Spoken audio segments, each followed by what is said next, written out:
माहौल बनाकर और हम देखते हैं किस तरीके से चक्रवृद्धि ब्याज लगता है। थोड़ा सा माहौल बनाकर और हम देखते हैं। बात आती है बच्चा चक्रवृद्धि ब्याज की। चक्रवृद्धि ब्याज यानी कि कंपाउंड इंटरेस्ट। टॉपिक का नाम इंग्लिश में क्या है? कंपाउंड। जब मैं आपको सिंपल इंटरेस्ट बता रहा था तो मैंने एक हल्की सी डेफिनेशन इसकी मैंने आपको बताई थी कि चक्रवृद्धि ब्याज का मतलब क्या होता है। चक्रवृद्धि ब्याज का मतलब होता है ब्याज के ऊपर ब्याज। क्या होता है? ब्याज के ऊपर ब्याज, है ना। और साधारण ब्याज में एक सिंपल सी बात मैंने बोली थी, जहां केवल मूलधन के ऊपर ब्याज मिले, मूलधन के ऊपर ब्याज मिले, है ना। यानी कि हम क्या करते थे कि अगर ब्याज की दर 10% है, 3 साल है, तो हम सीधा मल्टीप्लाई कर रहे थे कि सर ब्याज होगा 10 या 30%। लेकिन कंपाउंड इंटरेस्ट में ऐसा नहीं होता है। चलो समझते हैं एक एग्जाम्पल के साथ। मैंने कहा मेरा जो प्रिंसिपल है, जो मूलधन है, सपोज वो है 1000 रुपया। मूलधन कितना है? 1000 रुपया। मैंने बोला समय जो है वो 2 साल है। कितना है बच्चा? समय 2 वर्ष है। पहले मैं समझाता हूँ, सवाल इस तरीके से नहीं करने, पहले मैं आपको ये समझा रहा हूँ कि व्हाट इज कंपाउंड इंटरेस्ट, चक्रवृद्धि ब्याज क्या होता है। तो प्लीज आप कमेंट ना करें। अगले 10-15 मिनट हमारा प्योर फोकस रहेगा समझाने पे। प्लीज कमेंट को बंद कर दो, थोड़ी देर के लिए करना है ना। तो भाई जब मैं बात मूलधन, मैंने कहा 1000 रुपये है, समय 2 साल है, और मैंने कहा जो रेट ऑफ इंटरेस्ट है ना बच्चा, ब्याज की जो दर है, इट इज 10% पर एनम, यानी कि एक साल में 10% लगेगा। एक साल में कितना लगेगा? एक साल में 10% लगेगा। अब बात आती है 2 साल की, तो 2 साल अलग अलग हम ब्याज लगाते हैं, अलग अलग। 2 साल को मैंने इस तरीके से डिवाइड कर दिया। जब मैंने बात की पहली साल की, तो पहली साल साधारण ब्याज कितना होगा या ब्याज कितना होगा पहली साल? सर 10% का ब्याज होगा पहली साल, तो है ना, क्योंकि ब्याज की दर तो 10% है। तो पहली साल ब्याज कितना होगा? 10% ही होगा। तो भाई 1000 का 10% कितना होता है? 100 रुपया। 1000 का 10% कितना होता है? 100 रुपया। तो यहां से एक बात हमें समझ में आई, जब मैं पहली साल की बात करूंगा तो मुझे 10% का ब्याज मिला। जब मैं दूसरी साल की बात करूंगा तो वहां भी 10% का ही ब्याज मिलेगा। भाई पहली साल 10% ब्याज, दूसरे साल भी 10% ब्याज, हर साल 10% है ना ब्याज की दर। तो दूसरे साल भी ब्याज कितना हो गया? 100 रुपया।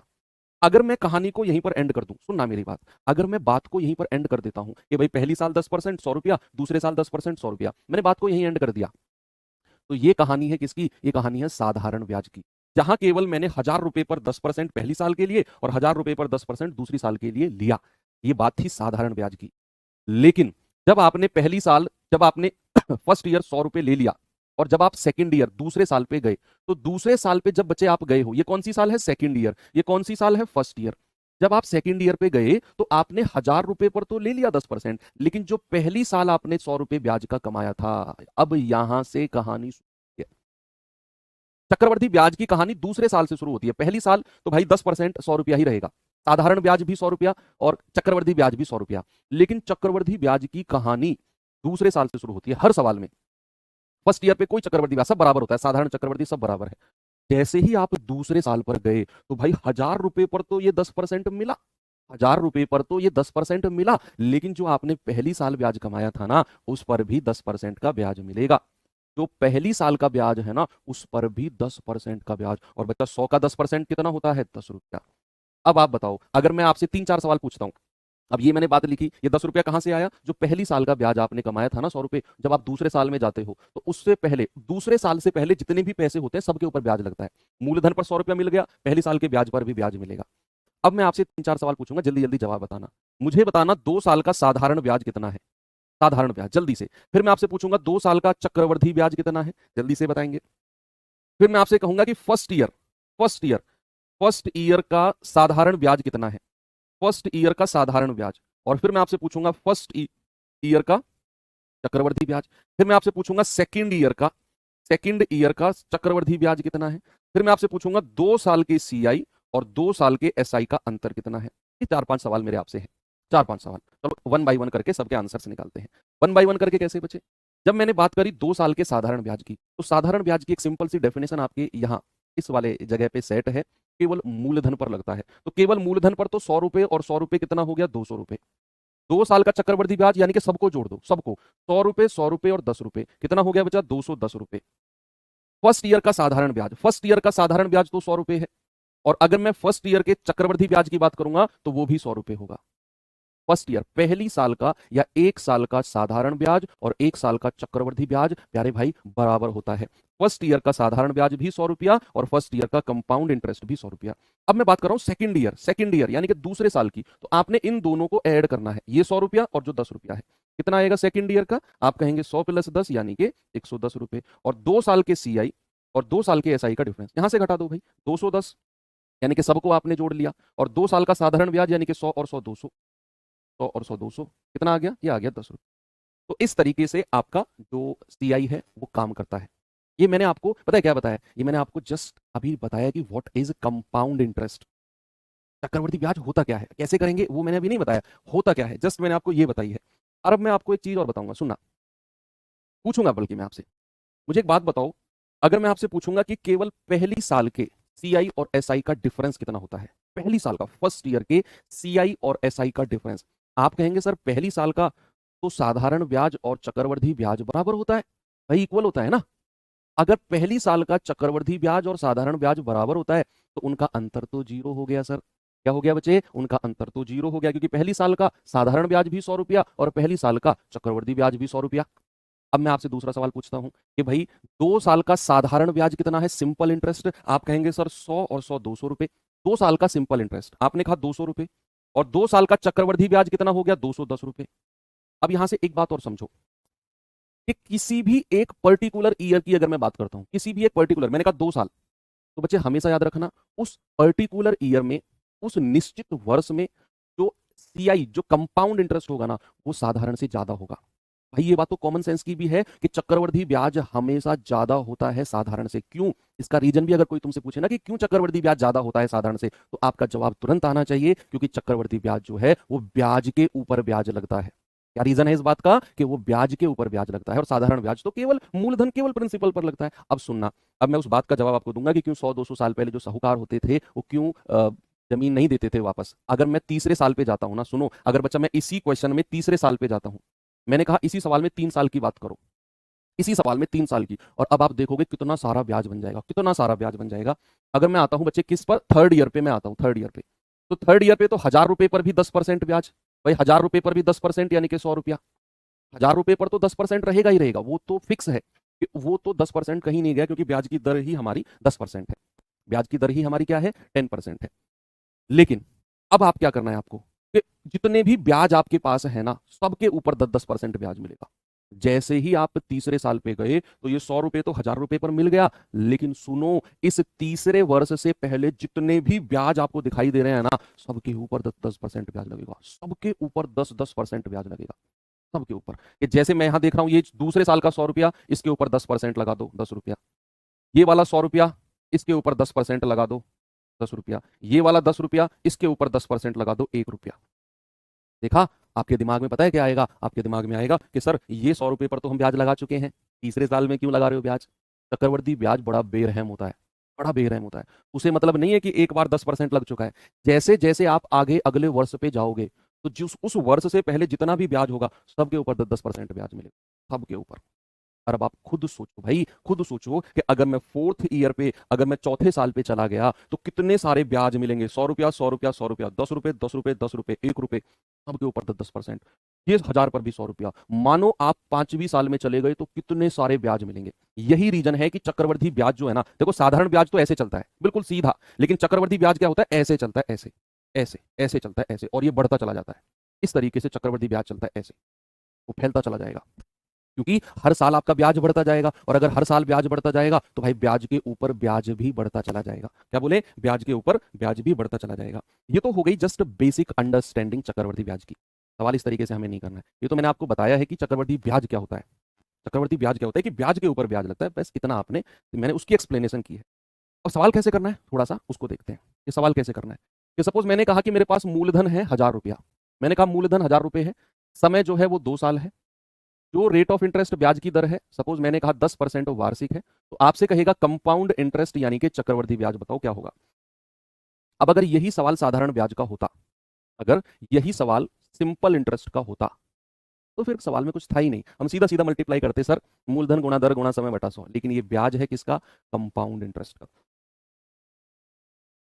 ठीक है? तो अगर मैं कंपाउंड इंटरेस्ट का करता हूं ना, तो मैं सबसे पहले ये मेथड आपको बताता हूं, रेशियो मेथड। क्या बताता हूं बच्चा? रेशियो मेथड एक बहुत अच्छा मेथड है, और ये रेशियो मेथड पता है किसके लिए बेस्ट है? ये उन परसेंटेज के लिए बेस्ट है जिनके फ्रैक्शंस, जिनके भिन्न मैंने आपको पढ़ाए हैं, या फिर जिनके फ्रैक्शंस आप जानते हैं, जिन परसेंटेज के फ्रैक्शंस आप जानते हैं उनके लिए सबसे बेस्ट मेथड है। ठीक है? अगर 10% का रेट है तो भाई 1/10 फ्रैक्शन हम जानते हैं। तो क्या करना है? कितने साल है? 2 साल। आप क्या करो, पहली साल अगर मूलधन 10 रुपए है, ₹1 का ब्याज बन के कितना पैसा हो जाएगा? 10 और 1 11। और ये आपने पहली साल कर दिया। भाई आपने सबसे पहले क्या करना है, यहाँ रेट लेना है, उसका फ्रैक्शन लिखना है। पहली साल आपने 10 से 11 कर दिया। कितने वर्ष आपको दिए गए हैं, यहाँ कितने वर्ष दिए गए हैं? 2 साल। तो टोटल 2 बार कर दो 10 से 11, 2 बार। इधर मल्टीप्लाई करेंगे आएगा 100, बच्चे इधर मल्टीप्लाई करेंगे आएगा 121। अब सुनो, इधर जो लेफ्ट वाला पार्ट होता है ना, इसको कहते हैं मूलधन यानी कि प्रिंसिपल। इंग्लिश में क्या? प्रिंसिपल। जो राइट वाला पार्ट होता है इसको कहते हैं अमाउंट यानी कि मिश्रधन। और जो इन दोनों का डिफरेंस होता है, इन दोनों का जो अंतर होता है, कितना बच्चे? अंतर है 21 रुपए का। और इसी को हम कहते हैं कंपाउंड इंटरेस्ट यानी कि चक्रवर्धी ब्याज। तो किसी सवाल में अगर आपको केवल 3 चीजों की बात होगी, मिश्रधन, चक्रवर्धी ब्याज और मूलधन, इन 3 चीजों की बात होगी, तो रेशियो मेथड से बेस्ट मेथड कुछ भी नहीं है। बशर्ते जिन परसेंटेज के फ्रैक्शंस आप जानते हैं, जैसे 10%, 20%, 16 सही 2/3%, 12.5%, 5%, इस तरीके के परसेंटेज अगर आपको दिए हुए हैं और आपसे कह रहा है 2 साल 3 साल और आपसे कहेगा कि ये चीज दी हुई है और ये बताओ, तो मैं कह रहा हूँ रेशियो मेथड से बेस्ट मेथड कुछ नहीं। आपके दिमाग में आएगा या आ रहा होगा कि सर अगर कुछ ऐसे परसेंटेज हुए 2%, 7%, जिनके फ्रैक्शंस हम नहीं जानते, तो हम क्या करें? होल्ड करो, उस वाली भावना को होल्ड करो। मैं वहीं पर आ रहा हूँ। सबसे पहले मैं उन परसेंटेज की बात कर रहा हूँ जो बहुत आसान परसेंटेज होते हैं, जिनके फ्रैक्शन, जिनके भिन्न बड़े आसान होते हैं। अब आपको क्या दिया हुआ है वो देखो। आप कहेंगे सर मूलधन 1000 रुपए दिया हुआ है, तो 100 यूनिट का मतलब कितना है? 1000 रुपए, क्योंकि मूलधन तो 100 यूनिट है। तो 1 यूनिट का मतलब कितना होगा? 1000/100, यानी कि 1 यूनिट का मतलब है 10 रुपए। तो भाई ब्याज पूछा है तो 21 यूनिट का मतलब कितना हो जाएगा? 21 गुणा 10, और आप कहेंगे सर ब्याज हो जाएगा 210 रुपए। अगर आपसे मिश्रधन पूछेगा तो 121 यूनिट का मतलब कितना होगा? आप कहेंगे सर 1210 रुपए। क्या हो जाएगा बच्चे? 1210 रुपए। ठीक है, कोई प्रॉब्लम नहीं है, वेरी गुड। अब एक और सवाल मैं आपको देता हूं। सपोज मैंने कहा मूलधन जो है वो, मूलधन जो है आपको दिया हुआ है 72,000 रुपया। रेट आपको दिया हुआ है 16 सही 2/3%। और समय जो दिया हुआ है वो दिया हुआ है 2 वर्ष। और आपसे कहेगा अमाउंट यानी कि मिश्रधन बताओ क्या होगा। क्या आप बता सकते हैं कि what will be the amount? बताओ जल्दी से, अमाउंट क्या होगा? बताओ जल्दी से बच्चे, क्या बता सकते हैं अमाउंट क्या होगा? यस, देखो सबसे पहले क्या करना है, ये परसेंटेज देखना है। क्या ऐसा परसेंटेज है जिसका फ्रैक्शन हम बना सकते हैं? यस सर, 1/6 होता है। अब हमें क्या करना है, पहली साल तो 6 में 1 जोड़ दो 7 हो गया। कितने साल दिए गए हैं उतनी बार 6 से 7, 6 से 7 कर दो। इधर गुणा कर दो 36, इधर गुणा कर दो 49। इधर वाला जो पार्ट होता है लेफ्ट हैंड साइड वाला, दैट इज प्रिंसिपल अमाउंट। इधर वाला जो पार्ट होता है दैट इज मिश्रधन, यानी कि सॉरी, इधर वाला प्रिंसिपल दैट इज मूलधन, इधर वाला अमाउंट दैट इज मिश्रधन। अब सवाल ने क्या बोला है?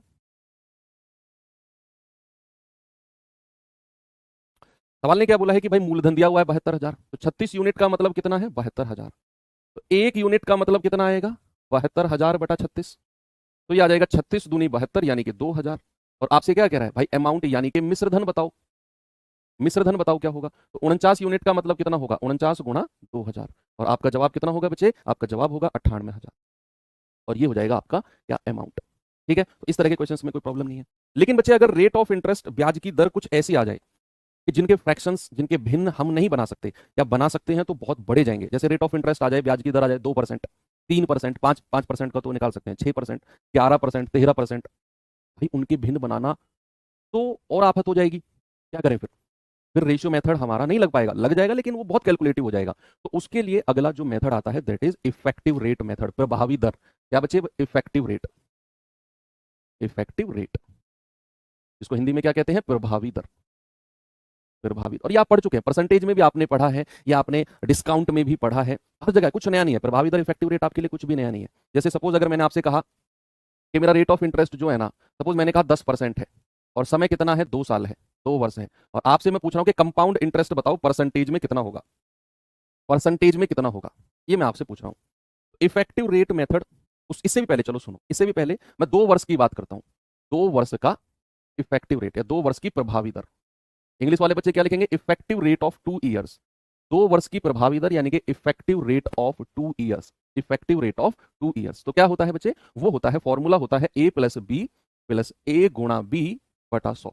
ये आप याद रखेंगे कि A+B+A×B/100, ये 2 साल की प्रभावी दर होती है। फॉर एग्जाम्पल अभी अभी मैंने लिखा कि मेरे पास रेट ऑफ इंटरेस्ट है 10%, समय है 2 साल, 2 साल, और मैं आपसे कह रहा हूं कि मुझे कंपाउंड इंटरेस्ट बताओ परसेंटेज में कितना होगा। कंपाउंड इंटरेस्ट परसेंटेज में कितना होगा। तो हम क्या करेंगे, हम करेंगे फॉर्मूला लगाएंगे हम कि भाई 2 साल की बात हो रही है, रेट 10% है, तो ए की जगह भी 10 रख दो और बी की जगह भी 10 रख दो, दोनों की जगह 10। तो हमारा इफेक्टिव रेट क्या हो जाएगा, 10 प्लस 10 गुणा 10 बटा 100। तो 2 साल की दर कितनी हो गई बच्चे, 20 प्लस 2 जीरो से 2 जीरो गया 1, यानी कि 21%। ये जो 21% आया है ना, ये क्या है, ये 2 साल का चक्रवर्ती ब्याज है। क्या है बच्चे, 2 साल का कंपाउंड इंटरेस्ट है। देखो साधारण ब्याज अगर पूछता तो हम सीधा मल्टीप्लाई कर देते, 10 दूनी 20%। चक्रवर्ती ब्याज पूछा तो 21% आया। और ये मैंने थोड़ी देर पहले आपको बात बताई भी थी कि चक्रवर्ती ब्याज हमेशा ज्यादा होगा किससे, साधारण ब्याज से, always greater than simple interest. तो 2 साल की प्रभावी दर का फॉर्मूला आप समझ गए। एक और एग्जाम्पल आपको मैं करा देता हूँ। फॉर एग्जाम्पल अगर मैंने कहा कि ब्याज की जो दर है, जो रेट ऑफ इंटरेस्ट है वो 3% है और समय कितना है, 2 साल है, तो जरा मुझे बताना कंपाउंड इंटरेस्ट परसेंटेज में कितना होगा। कि रेट ऑफ इंटरेस्ट अगर 3% है और समय 2 साल है, आप कहेंगे सर ए प्लस बी, यानी कि 3+3 प्लस ए गुणा बी, 3×3/100, तो ये हो जाएगा 6.09%। कितना होगा बच्चा, ये हो जाएगा 6.09%। बस यही लगाना है। सपोज अगर मैंने आपसे एक एग्जांपल और दिया, मैंने कहा यार 2 रेट परसेंट है, पहली साल का तो 4% है और दूसरे साल का जो है वो 7% है, अलग अलग साल के अलग अलग रेट दे दिए, और मैंने आपसे कहा प्रभावी दर बताओ क्या होगी, इफेक्टिव रेट ऑफ इंटरेस्ट क्या होगा, क्या आप बता सकते हैं, कैन यू टेल। क्या आप बता सकते हैं कि अगर पहली साल का रेट ऑफ इंटरेस्ट ब्याज की दर 4% है, दूसरे साल की ब्याज की दर 7% है, तो भाई 2 साल की प्रभावी दर यानी कि इफेक्टिव रेट क्या होगा। अभी 2 साल, अभी 3 साल का भी मैं आपको बताऊं, वो भी आपने पढ़ा हुआ है कि भाई अगर मैं 2 साल का इफेक्टिव रेट की बात करूंगा तो 4+7 प्लस 4 गुणा 7/100, 7 और 4 11, 7 चौके 28, 28%। ये 2 साल का इफेक्टिव रेट हो जाएगा कितना, 11.28%। सभी का आ गया, कोई प्रॉब्लम नहीं है। तो 2 साल की प्रभावी दर के फॉर्मूले में किसी को कोई दिक्कत नहीं, आराम से याद हो गया। और ये परसेंटेज में भी पढ़ा था, प्रॉफिट लॉस में भी, तो कोई यहां से आपको इशू नहीं है। चलिए बात करते हैं 3 साल की प्रभावी दर। क्या बचे, 3 वर्ष की प्रभावी दर। इंग्लिश वाले बच्चे क्या लिखेंगे, इफेक्टिव रेट ऑफ 3 ईयर्स। प्रभावी दर, इफेक्टिव रेट ऑफ 3 ईयर्स की बात करते हैं कि अगर 3 साल की प्रभावी दर के बारे में बात करेगा तो वो कैसे निकालेंगे। 3 साल का फॉर्मूला भी आपने पढ़ा हुआ है कि भाई अगर A%, B% और C% आपको दिए हुए हैं, मैंने परसेंटेज के केस में भी आपको बताया था कि आप क्या करो, या तो इन दोनों में 2 साल का फॉर्मूला लगा दो, A प्लस बी प्लस ए गुणा बी बटा 100, जो यहां से मिले उसे तीसरे के साथ लगा दो। एक तो ये तरीका है, ये मैं बता चुका हूं आपको।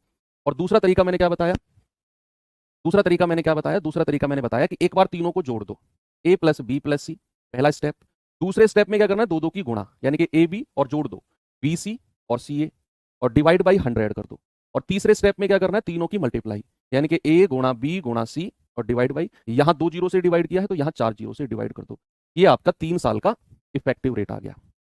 एक बार तीनों की मल्टीप्लाई कर, सॉरी तीनों को ऐड करना है, प्लस दो दो की मल्टीप्लाई करके जोड़ दो, ए बी बी सी और सी ए बटा 100, और तीसरे स्टेप में क्या करना है, तीनों की मल्टीप्लाई बटे 10,000, और हर जगह प्लस का साइन रहेगा। ये वाला फॉर्मूला भी मैं आपको पढ़ा चुका हूं। फॉर एग्जाम्पल अगर मैंने आपसे कहा कि मेरे पास रेट ऑफ इंटरेस्ट है बच्चे, सपोज 3% है, और समय जो है वो 3 साल है, समय क्या है, वो 3 साल है, और मैं आपसे कह रहा हूं चक्रवृद्धि ब्याज बताओ परसेंटेज में कितना होगा। चक्रवृद्धि ब्याज जो है परसेंटेज में कितना होगा बताओ। 3 साल तक की आपको देखना है, 4 साल 4 साल का नहीं जाना है, 2 साल 3 साल बहुत है। प्रभावी दर का मतलब CI, हाँ बिल्कुल सही समझे। बताओ भाई जल्दी से सॉल्व करके कि रेट ऑफ इंटरेस्ट अगर 3% है और समय अगर 3 वर्ष है तो चक्रवृद्धि ब्याज क्या होगा। आपका जवाब मुझे मिलना चाहिए।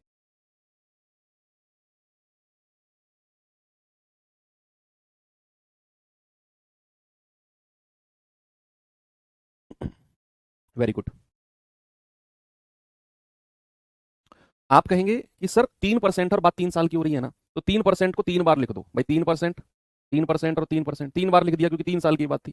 अब पहले स्टेप में क्या करेंगे, तीनों को जोड़ दो, 3 दूनी 6, 3 तिया 9, दो दो की गुणा, 3 तिया 9 प्लस 3 तिया 9 प्लस 3 तिया 9 डिवाइड बाई 100, प्लस तीनों के आपस में मल्टीप्लाई, 3 तिया 9 तिया 27, यहाँ 2 जीरो से डिवाइड किया है तो यहाँ 4 जीरो से कर दो, तो 9 प्लस 27/100 प्लस 27/4 जीरो, तो ये क्या हो जाएगा, 9.2727%। बिल्कुल सही जवाब है भाई। 27/10,000 को कैसे लिखेंगे, 0.0027, और ये क्या होगा 0.27, पॉइंट के नीचे पॉइंट रखो, जोड़ो, आंसर आ जाएगा 9.2727। बिल्कुल सही जवाब आप लोगों का आ रहा है। अब आपके दिमाग में एक क्वेश्चन आएगा कि क्या सर अगर एग्जाम में इस तरीके से क्वेश्चन बनेंगे तो क्या हमें ये हर बार करना पड़ेगा। कि अगर मान लो रेट ऑफ इंटरेस्ट सर 2% आ गया और बात आ गई 3 साल की, तो क्या सर हमें ये मेथड लगा के 3 साल का निकालना पड़ेगा। मैं कहूँगा हाँ बिल्कुल निकालना पड़ेगा।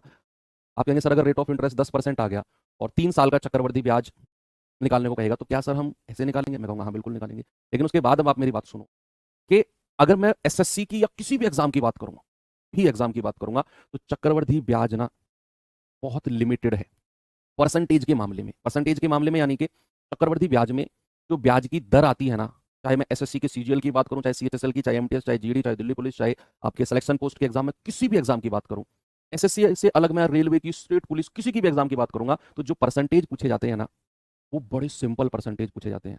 सिंपल भी नहीं कहूंगा, मतलब रिपीटेड पूछे जाते हैं। रिपीटेड ये कुछ लिमिटेड हैं, उन्हीं को ही बार बार एग्जाम में पूछता है। जैसे सबसे ज्यादा मोस्ट पॉपुलर जो परसेंटेज है वो है आपका 10%। आप बुक उठाकर देखो, 10% के प्रीवियस ईयर में आपको 70 से 80% क्वेश्चन मिल जाएंगे कि 10% ब्याज की दर 2 साल का, 2.5 साल का, 3 साल का, 3.5 साल का, 2 सही 5/7 वर्ष का, इस तरीके से आपसे पूछेगा। सेकंड मोस्ट पॉपुलर है 5%। 5% से फिर 10% के बाद में इसे पूछा जाता है, फिर 4%, 3%, 20%, यानी कुछ 7-8% हैं जिनसे बार बार क्वेश्चन पूछता है। अब मैं ये कहूंगा कि यार जब 70-80-90% चांसेस है, 90% केस है कि आपके 6-7% से ही सवाल बने, तो क्यों ना मैं इनका 2 साल का, इनका 3 साल का मैं चक्रवर्ती ब्याज परसेंट में याद कर लूं। बिल्कुल भाई, अगर मैं आपसे कहूंगा कि 10% ब्याज की दर है तो 2 साल का चक्रवर्ती ब्याज बताओ, तो अब मैं उसको a+b+a×b/100 में लगा रहा हूं, या मैं उसको डायरेक्ट याद कर लूं कि भाई 21% होता है, तो मेरे लिए कितना आसान बन जाएगा। अगर मुझसे कहेगा रेट ऑफ इंटरेस्ट 10% है और समय 3 साल है, तो अब या तो मैं 3 साल का फॉर्मूला लगाता रहूं या रेशियो मेथड से करता रहूं, या मैं डायरेक्ट इसे याद कर लूं कि अगर रेट ऑफ इंटरेस्ट 10% है तो 3 साल का चक्रवर्ती ब्याज 33 पॉइंट कितना होता है 1%, 33.1% होता है। अगर मुझसे कहेगा रेट ऑफ इंटरेस्ट 5% है तो 2 साल का चक्रवर्ती ब्याज अगर मैं डायरेक्ट ही याद कर लूं कि 10.25% होता है, तो मेरा कितना टाइम बढ़ जाएगा, है ना। तो मैंने आपके लिए कुछ परसेंटेज सेलेक्ट किए हैं, कुछ परसेंटेज जिनके 2 साल के, 3 साल के मैंने उनके रिजल्ट लिख दिए कि ये परसेंट होते हैं, और 10% और 5% के तो मैंने 4 साल के भी लिखे हैं। आपने क्या करना है, एक अलग से पेज में उनको लिखना है और अपने टेबल के सामने चिपका देना है। बहुत ज्यादा काम आने वाला है, बहुत ज्यादा काम आने वाला है। ठीक है, जैसे सपोज अगर मैं आपसे कहता हूं कि रेट ऑफ इंटरेस्ट 10% है, ब्याज की दर क्या है बच्चा 10% है, ये मैंने बोला 10% और 5% को मैं लिखवा रहा हूं, बाकी मेरे पास पीडीएफ है उसमें मैं आपको दिखा दूंगा। 10% और 5% देख लो कि रेट ऑफ इंटरेस्ट मेरे पास 10% है, तो 2 साल के कंपाउंड इंटरेस्ट का डायरेक्ट आप याद रखेंगे कि सर 21% होता है। कहीं भी पूछने लगे 2 साल का सीआई, रेट ऑफ इंटरेस्ट 10% है, याद रखना 21% होता है, 21%। 2 साल का साधारण ब्याज पूछेगा तो सर 1 साल का 10%, 2 साल का 20%, 2 साल का साधारण कितना हो गया, 10 की 2 में गुणा कर दो 20%। और अगर मैं अंतर पूछूंगा, 2 साल का अंतर, 2 साल का अंतर क्या होता है सर 1%। ये तो कहानी हो गई 2 साल की। बात आती है 3 साल की कि 3 साल का कंपाउंड अगर रेट 10% है तो डायरेक्ट याद रखना है 33.1%। 3 साल का साधारण ब्याज डायरेक्ट याद रखना है 30%। भाई 1 साल का 10 तो 3 साल का 30 साधारण। अगर मैं बात करूं इनका अंतर, डिफरेंस क्या होता है, सीधा आप बड़े में से छोटा घटा दो, 3.1% हो गया। अगर मैं बात करूं बच्चे 4 साल की, तो 4 साल का चक्रवर्ती ब्याज होता है 46.41%। 4 साल का साधारण ब्याज होता है 40%। और अंतर कितना हो जाएगा, अंतर आप कहेंगे सर 6.41%। ये तो कहानी किसकी है, 10%, और ये आपको रट जानी चाहिए, ये सारी डिजिट रट जानी चाहिए आपको। ओके, बात आती है अगर 5% की कि रेट ऑफ इंटरेस्ट अगर कितना है 5%, तो 2 साल का चक्रवर्ती ब्याज कितना होता है, आप कहेंगे सर 10.25। और 2 साल का साधारण ब्याज कितना होता है सर 10%। और अगर मैं इनका डिफरेंस यानी कि अंतर आपसे पूछूंगा तो 2 साल का अंतर होता है 0.25%। चलो 3 साल की बात करें तो 3 साल का चक्रवर्ती ब्याज होता है बच्चे 15.7625%। ये मत सोचना कि सर इतनी बड़ी बड़ी डिजिट कैसे याद होंगी, बहुत सारे क्वेश्चन करेंगे, 1-2 बार रिवाइज करेंगे, पक्का चीजें याद हो जाएंगी। 3 साल का साधारण ब्याज क्या होता है, 3 से गुणा कर दो 15%। और अगर मैं अंतर यानी कि डिफरेंस की बात करूंगा तो वो आ जाएगा 0.7625%। अच्छा, अगर मैं 4 साल की बात करूंगा तो चक्रवर्ती ब्याज क्या हो जाएगा 21.55%। 4 साल का साधारण ब्याज क्या हो जाएगा 20%। और अगर मैं अंतर की बात करूंगा तो वो हो जाएगा 1.55%। तो ये बात हो गई किसकी, 5% की। किसकी हो गई, 5%। ऐसे ही बहुत सारे इंपॉर्टेंट परसेंटेज हैं, जैसे 15% हो गया, 20% हो गया, आपका 2%, 3%, 4%। अब मैं उनकी टेबल में आपको दिखा देता हूँ, क्योंकि आपके पास टेबल में भी रहेगा, ये 2 मोस्ट इंपॉर्टेंट थे इसलिए मैंने लिखवा दिया खुद से। अब जैसे आगे बढ़ते हैं, जैसे मेरे पास ये परसेंटेज है बच्चे, जरा इस पर गौर करना कि रेट अगर 10% है, ये तो मैंने करा दिया 10% का, तो रेट अगर 5% है तो 5% का भी मैंने करा दिया आपको। ठीक है, 41.46 कौन सा ले आए भाई, चलो कोई बात नहीं, गलती हो जाती है। इस पे आ जाओ अब। देखो, अगर रेट 20% है तो 2 साल की बात हो रही है, तो 2 साल का चक्रवृद्धि कितना होगा 44%, 2 साल का साधारण कितना होगा 40%, और 2 साल का अंतर, दिस इज कॉल्ड अंतर, 2 साल के चक्रवृद्धि में से साधारण घटाया तो ये आ गया 4%। कितना आ गया 4%। अगर रेट 20% है तो 3 साल की कहानी क्या है, 3 साल का चक्रवृद्धि 72.8, 3 साल का साधारण 60%, तो अंतर कितना हो जाएगा, ये अंतर है, अंतर हो जाएगा 12.8%। अब रेट अगर 15% है तो 15% की कहानी देखो कि रेट अगर 15% है तो 2 साल का चक्रवृद्धि हो गया 32.25, 2 साल का साधारण हो गया 30 और अंतर हो गया 2.25, इसमें से घटा दो। और रेट अगर 15% है तो ये बात हो गई 3 साल की, ये 3 साल का चक्रवृद्धि 52.8, 3 साल का साधारण 45 और अंतर कितना हो गया 7.08, 7.08। अब अगर रेट 2% है, छोटे छोटे रेट के तो स्पेशली आपने याद रखने हैं कि 2 साल का सीआई 4.04, साधारण तो 4 है और इसमें से घटाएंगे तो अंतर मिलेगा। 3 साल का कितना होता है 6.1208, याद रखने हैं ये दोनों, ये बहुत बार पूछा गया है 2% का, तो साधारण 6%, अंतर ये आ जाएगा। ठीक है, इसे और देखो 3% वाला देखो बच्चे जरा, कि रेट अगर 3% है तो 2 साल का कंपाउंड हो गया है 6.09, ये तो मैंने लिखवाया भी, आपको प्रूफ भी कराया है। 2 साल का साधारण 6% और ये अंतर। 3 साल का 9.2727, मैंने प्रूफ भी कराया आपको। 3 साल का साधारण 9% और 3 साल का अंतर कितना हो गया 0.2727। रेट अगर 4% है तो 2 साल का 8.16, साधारण 8 और अंतर हो गया 0.16। ऐसे ही 3 साल का, ये रहा आपके सामने। रेट 12% को तो ना भी याद करोगे चलेगा, लेकिन कर लेना, रेट अगर 12% है तो 2 साल का तो कर ही लेना। 2 साल का चक्रवृद्धि 25.44, 2 साल का साधारण 24% और ये अंतर। 3 साल का चक्रवृद्धि 40.49, 3 साल का साधारण 36, भाई 12 या 36, अंतर आपका ये आ जाएगा। रेट अगर 8% है तो 2 साल का चक्रवृद्धि 16.64, 2 साल का साधारण 16 और अंतर इसमें से ये घटा दो और ये 3 साल का। ठीक है, तो ये कुछ इंपोर्टेंट परसेंटेज है जो आप अगर एक पेज में, हो सकता है कि अभी आपको ये बड़े अजीबो गरीब लिख रहे हो, बड़े अजीबो गरीब आपको लग रहे हो, लेकिन ऐसा नहीं है। आप एक पेज में लिखोगे, भी मैं क्वेश्चंस कराएंगे, हम बहुत सारे सवाल करेंगे, वहां पर ये परसेंटेज आएंगे, जब ये डायरेक्ट लगेंगे ना तो आप देखना, आपको लगेगा कि सर वाह बहुत अच्छी चीज़ है। ठीक है, तो ये कुछ फिक्स परसेंटेज है और इनके ऊपर अब मैं आपको थोड़ा सा क्वेश्चंस भी कराऊंगा, लेकिन उससे पहले मैं आपको बता देता हूँ थोड़ा सा और कुछ चीज़ जो कंपाउंड इंटरेस्ट में मोस्ट इंपॉर्टेंट है।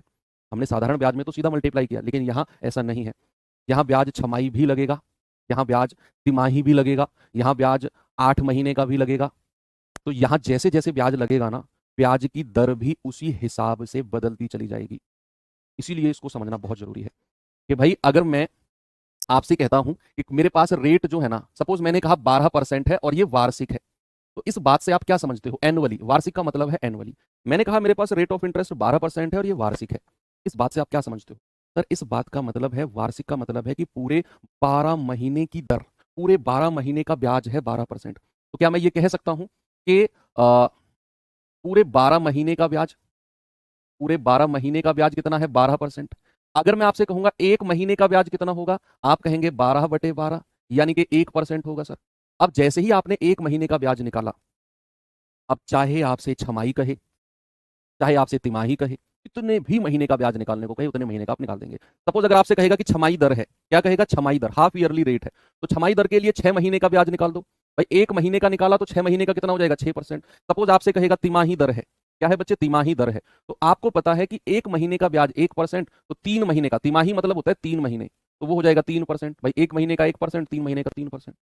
इस तरीके से आप कितने भी महीने का आपसे निकलवाने को कहे, आप बड़े आराम से निकाल सकते हैं।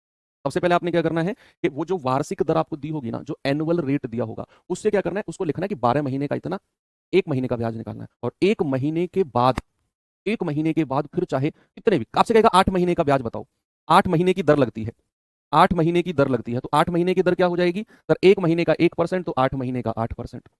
इस तरीके से तो हम रेट ऑफ इंटरेस्ट निकालते हैं, वार्षिक दर हमको दी होगी, वहां से हम रेट ऑफ इंटरेस्ट निकालते हैं। अब 2 रेट ऑफ इंटरेस्ट तो बड़े फेमस है, एक तो छमाही दर और एक तिमाही दर। उनके फॉर्मूले के रूप में मैं अलग से आपको लिखवा देता हूं कि अगर आपसे छमाही दर बोलेगा, छमाही दर बोलेगा, छमाही दर का मतलब इंग्लिश वाले बच्चे क्या लिखेंगे, हाफ ईयरली रेट। अगर छमाही दर बोलेगा तो आपने क्या करना है, एनुअल रेट को, वार्षिक दर को किससे डिवाइड करना है, 2 से, वो छमाही दर आ जाएगी। वार्षिक दर को 2 से डिवाइड करना है, वो छमाही दर यानी कि हाफ ईयरली रेट आ जाएगा। इस तरीके से भी निकाल सकते हैं, कोई दिक्कत नहीं है, लेकिन ये बड़ी फेमस है इसलिए मैं इनको अलग से लिखवा रहा हूँ। एक होता है तिमाही दर, तिमाही दर को इंग्लिश में क्या कहते हैं, क्वार्टरली रेट। क्या बोलते हैं बच्चे, क्वार्टरली रेट, क्वार्टरली रेट। ठीक है, तिमाही दर क्या होती है, वार्षिक दर को, एनुअल रेट को 4 से डिवाइड करना होता है, 4 से, इससे 4 से, बस ये 2 चीज आप अलग से भी याद रख लेंगे, तो फिर आपको ये करने की जरूरत नहीं है। सपोज अगर कहेगा 8 महीने की दर या 9 महीने की दर या 1 महीने की दर, तो फिर हमें इस तरीके से करना होगा, 1 महीने का निकालना होगा, फिर जितने महीने का कहेगा हम उतने आराम से निकाल सकते हैं।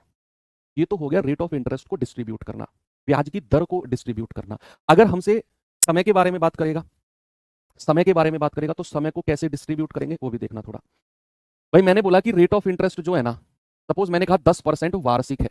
क्या है? 10% वार्षिक है। और मैंने कहा जो समय है ना वो 1 वर्ष और 6 महीने है। 1 वर्ष और 6 महीने है। तो आपको ये बताना है कि ब्याज लगेगा कैसे कैसे, कितना लगेगा वो बात की बात है, लगेगा कैसे कैसे वो हमें थोड़ा सा देखना है। कि अगर समय 1 वर्ष 6 महीने है तो पूरा 1 साल के लिए तो 10% ब्याज रहेगा। भाई पूरा 1 साल के लिए तो 10% ब्याज रहेगा। लेकिन जो अगले 6 महीने हैं उसको पहले वर्ष में बदलो, क्योंकि हमारा ब्याज वार्षिक है। हमारा ब्याज क्या है? वार्षिक है। तो 6 महीने को पहले वर्ष में बदलेंगे तो 12 से डिवाइड करेंगे तो 1/2, और अब इसको आप रेट से गुणा कर दो तो ये आ जाएगा 5%। यानी कि 10% और 5% ये ब्याज आपके मिलेंगे।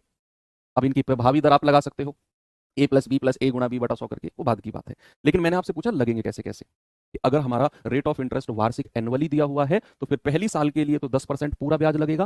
जो अगले 6 महीने हैं उसके लिए पहले वर्ष में बदलो और फिर रेट से गुणा कर दो, यानी कि 5%। अब यहाँ इसमें आप फॉर्मूला लगा देना a+b+a×b/100, तो आपको प्रभावी दर मिल जाएगी। ये तो बड़ी सिंपल सी कहानी हो गई कि जब हमें वार्षिक ब्याज निकालने को कहेगा एनुअली। लेकिन सपोज अगर मैंने कहा कि रेट ऑफ इंटरेस्ट 16% वार्षिक है, एनुअली है, 16% एनुअली है, और आपको क्या निकालना है? छमाही दर। छमाही ब्याज लगता है, लगता है, और आपसे कहेगा 2 वर्ष। समय कितना है? 2 वर्ष। अब यहां समझने वाली बात है, यहां पर बच्चे समझने वाली बात है। यहां समझ गए तो आगे मैं किसी भी तरह के क्वेश्चन आपको दूंगा, आप उड़ा दोगे। आज की क्लास मैंने प्रॉपर थ्योरी को दी है। मैं कह रहा हूं ये पूरा निचोड़ है पूरे सीआई का। कल से हम क्वेश्चन शुरू करेंगे ना, उड़ा दोगे आप सवालों को। बस जो टेबल मैंने आज आपको दी है इसको याद जरूर करके आना, आपके पास होनी चाहिए टेबल ये। तो यहां पर अगर मैं कह रहा हूं कि हमारे पास 16% एनुअली है, यानी कि वार्षिक हमारा ब्याज की दर है, और बच्चा ब्याज जो है ना वो छमाई यानी कि हाफ ईयरली लगता है। तो सबसे पहले तो आपको छमाई दर निकालनी होगी, हाफ ईयरली रेट। छमाई दर को कैसे निकालते हैं? पिछले स्लाइड पे मैंने आपको बताया था कि वार्षिक दर को 2 से डिवाइड कर दो। 16 को अगर मैं 2 से डिवाइड करूंगा तो मुझे मिलेगा 8%। ये क्या आ गई बच्चे? छमाही दर। यानी कि हर 6 महीने में हमें 8% ब्याज मिलता है, हर 6 महीने में। अब सुनो, सामने देखो सभी लोग, समय कितना है? 2 साल। अगर मैं हर 6 महीने में ब्याज लगाता हूं, हर 6 महीने में, तो 2 साल में कितनी बार ब्याज लगाऊंगा? मैं हर 6 महीने में ब्याज कैलकुलेट करता हूं तो मैं 2 साल में कितनी बार ब्याज कैलकुलेट करूंगा? इसका जवाब बताओ सर। 6 महीने, 6 महीने, 6 महीने, 6 महीने। सर आप करोगे 4 बार। भाई 2 साल में कितने महीने होते हैं? 24 महीने होते हैं ना। 24 को 6 महीने से डिवाइड कर दो। भाई 2 साल में 24 महीने होते हैं, 6 महीने से डिवाइड कर दो, तो सर आप 4 बार ब्याज लगाओगे। सीधा सीधा ऐसे भी आप कह सकते हो। कितनी बार ब्याज लगेगा? 4 बार। बड़ी सिंपल सी बात है ना। एक और एग्जांपल अगर मैं आपसे पूछूं कि भाई मेरे पास जो है वो रेट ऑफ इंटरेस्ट जो है ना वो 8% वार्षिक है, एनुअली है, और आपको तिमाही ब्याज लगाना है। तिमाही, तिमाही ब्याज लगता है। और मुझे बताओ 9 महीने में, समय कितना है? 9 महीने। टाइम कितना है बच्चा? टाइम है 9 महीने। अब इसे आप थोड़ा सा एक्सप्लेन करो, इसे थोड़ा सा एक्सप्लेन करो आप कि सर अगर रेट ऑफ इंटरेस्ट 8% वार्षिक है तो सबसे पहले तो मुझे तिमाही दर निकालनी पड़ेगी। भाई मुझे क्वार्टरली रेट निकालना पड़ेगा, तो तिमाही दर क्या हो जाएगी? वार्षिक दर को 4 से डिवाइड करना होता है, तो ये आएगी 2%। दूसरी बात, 9 महीने में कितनी बार ब्याज लगेगा? 9 महीने में कितनी बार? भाई मैं हर 3 महीने में ब्याज लगा रहा हूं, हर 3 महीने में, तो 3 महीने, 3 महीने, 3 महीने, 9 महीने में कितनी बार ब्याज लगेगा? सर 3 बार ब्याज लगेगा। अगर वैसे निकालना चाहते हैं तो 9 को डिवाइड कर दो 3 से, तिमाही ब्याज लगा रहा हूं ना, तो ब्याज जो है वो 3 बार लगेगा। 3 बार। कितना लगेगा वो बाद की बात है, वो तो हम क्वेश्चन में कैलकुलेट करेंगे। बस ये देखना है कितने कैसे कैसे लगेगा। तो समय और रेट को भी डिस्ट्रीब्यूट करना आप सीख गए। समय का विभाजन, रेट का विभाजन, दर का विभाजन करना सीख गए आप 2 साल का चक्रवृद्धि ब्याज निकालना सीख गए, 3 साल का सीख गए, आप रेशियो मेथड सीख गए, आप क्या सीख गए? आप बेसिक अंडरस्टैंडिंग सीख गए, कंपाउंड इंटरेस्ट क्या होती है, आप ये सीख गए कि सीआई ज्यादा होता है एसआई से। और क्या चाहिए आपको? टेबल सारी मिल गई। कल से हम प्रॉपर फर्स्ट क्वेश्चन से शुरुआत करेंगे। आज मैं आपको फर्स्ट क्वेश्चन टाइप 1 का होमवर्क देके जा रहा हूं बच्चे। कल की शुरुआत हम यहीं से करेंगे। ओके, तो कल बहुत मजा आने वाला है। अगर आप आज की कल अगर आपको बहुत ही ज्यादा इंटरेस्ट के साथ पढ़ना है तो आज की क्लास का रिवीजन करके आना। आपको समझ में भी आ गई है ना, तो नोट्स का रिवीजन करके आना। नहीं समझ में आई है तो क्लास का रिवीजन करके आना।